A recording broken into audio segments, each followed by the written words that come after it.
we're interested in what happens to people and their water and their land when they're pulled into the Inca economy.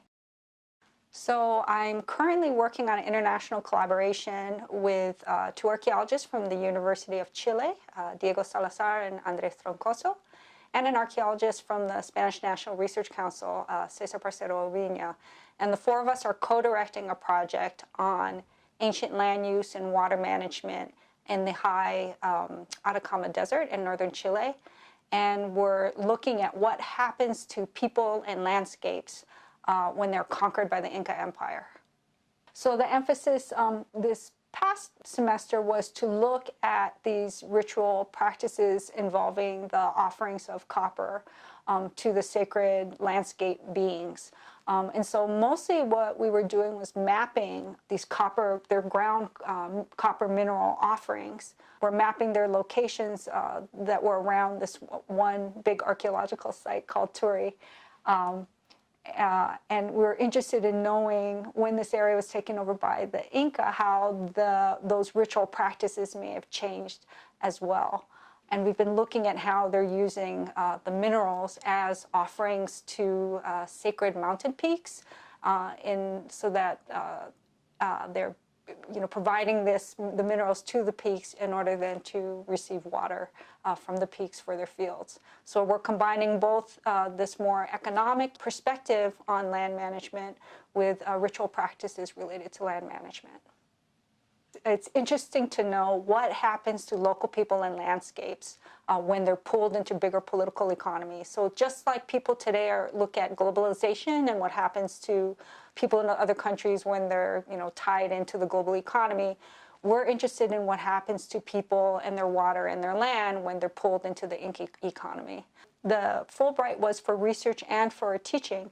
And so one of my goals was to teach a graduate course on ancient technology at the University of Chile.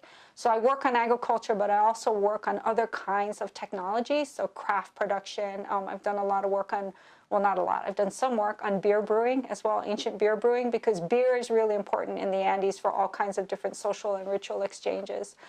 So given this expertise that I have on production in the past in technology, I was invited to teach a graduate course.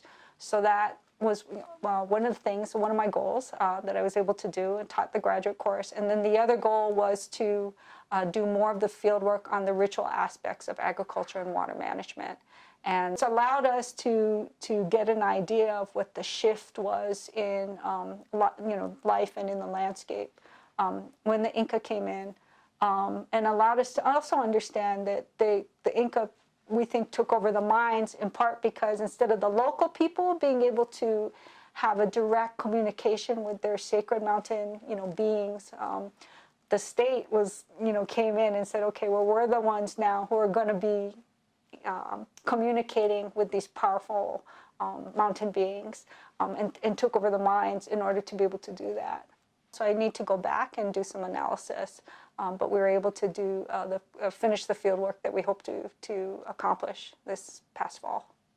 It's one of the driest deserts in the world, and where we work, we are surrounded on where our study sites are on three sides by mountains, and we have these snow-capped volcanoes, and some of these volcanoes are these sacred peaks, and those are to the east. And to the west is what's essentially used to be a wetland, but the water has receded a lot because there's a lot of mining today in that area, and the mines are taking up all the water.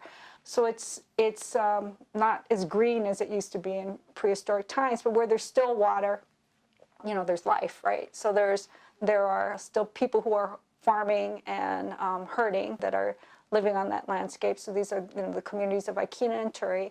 And in terms of wildlife, there are guanaco and vicuña, which are the wild relatives of llamas and alpacas. There are rheas, which they look like ostriches. There are occasionally we see flamingo and geese and other birds because there's still a little bit of water left. Again, and I don't think I can state this enough, I really do think it's a privilege for U.S. scholars to be able to work in other countries And I feel really fortunate that I've had this opportunity to collaborate with my Chilean and Spanish colleagues and do this work. And it's been great for me, and it's been great for my students.